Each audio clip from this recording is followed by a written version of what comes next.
मान्यवर ये पैसा गया कहां? किसके पास गया ये पैसा? अरे ये पैसा गया नरेंद्र मोदी जी के मित्रों के पास गया, मित्रों के पास। इस सरकार को एक सनक है, मोदी सरकार को एक सनक है, उसको ये सनक है हमको अपने मित्र को अमीर बनाना है, हमको अपने मित्र को अमीर बनाना है। और बच्चे के दूध पे टैक्स लगाते हो, आटा दाल चावल पे टैक्स लगाते हो, हिंदुस्तान के गरीब आदमी का खून चूसने का काम करते हो। पूंजीपतियों की गुलामी करने वाली सरकार चल रही है जो इस देश के अंदर महंगाई बढ़ाने का काम करती है।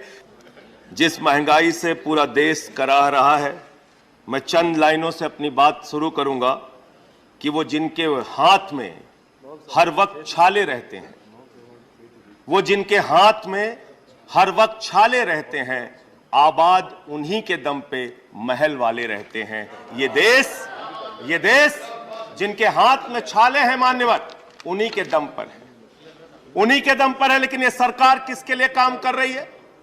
नौजवान कहता है नौकरी दे दो, सरकार कहती है पैसा नहीं है, अग्निवीर लेके 4 साल की नौकरी करो। भारत की सेना कहती है पैसा दे दो, सरकार कहती है तुम्हारे बजट का 63,000 करोड़ रुपए कम करेंगे।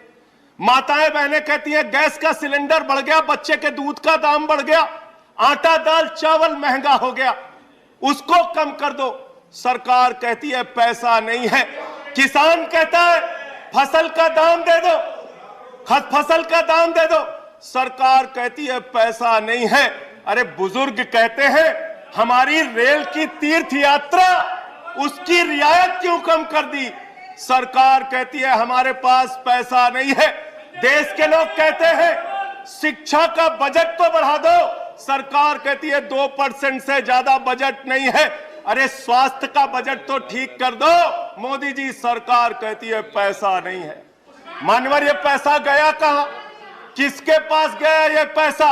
अरे ये पैसा गया नरेंद्र मोदी जी के मित्रों के पास गया, मित्रों के पास गया। मैं आपको बताता हूं मान्यवर कहां कहां गया। 20,000 करोड़ रुपए लेके नीरव मोदी, मेहुल चौकसी भाग गया।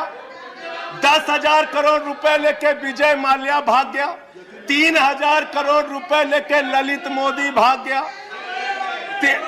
6,000 करोड़ लेके नितिन संदेशरा भाग गया। और ये मेरी जानकारी नहीं है, ये मेरी जानकारी नहीं मान्यवर, इस सरकार ने बताया पूंजीपतियों का 11 लाख करोड़ रुपए माफ किया। 11 लाख करोड़ रुपए आप जीरो लगाते लगाते थक जाएंगे मान्यवर, इतना पैसा इन्होंने पूंजीपतियों को माफ किया।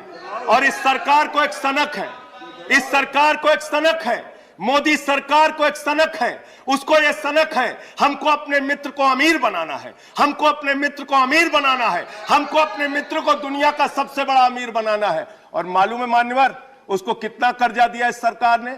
2.5 लाख करोड़ रुपए, 2.5 लाख करोड़ रुपए मान्यवर, 2.5 लाख करोड़ रुपए। जीरो लगाते लगाते थक जाएंगे। एक इंसान को 2.5 लाख करोड़ रुपए और बच्चे के दूध पे टैक्स लगाते हो, आटा दाल चावल पे टैक्स लगाते हो, हिंदुस्तान के गरीब आदमी का खून चूसने का काम करते हो। सरकार किसके लिए चल रही मान्यवर? यह सरकार किसके लिए चल रही है? इसको ध्यान से हमें सोचना पड़ेगा। जब हम इसी सदन में किसान के काले कानून का विरोध कर रहे थे, हमें सस्पेंड करके बाहर कर दिया गया। 1 साल के बाद यह सरकार कहती है अब हमें होश आ गया, हमारी तपस्या में कमी रह गई, हम काला कानून वापस ले रहे हैं। क्यों भाई? 1 साल पहले कानून वापस ले लेते तो 750 किसानों को शहीद नहीं होना पड़ता। पूंजीपतियों की सरकार चल रही है, पूंजीपतियों की गुलामी करने वाली सरकार चल रही है जो इस देश के अंदर महंगाई बढ़ाने का काम करती है। गरीब के लिए खाने के लिए पैसा नहीं, 800 दवाओं पर, कैंसर की दवा पे, किडनी की दवा पे, टीबी की दवा पे आपने दाम बढ़ा दिया।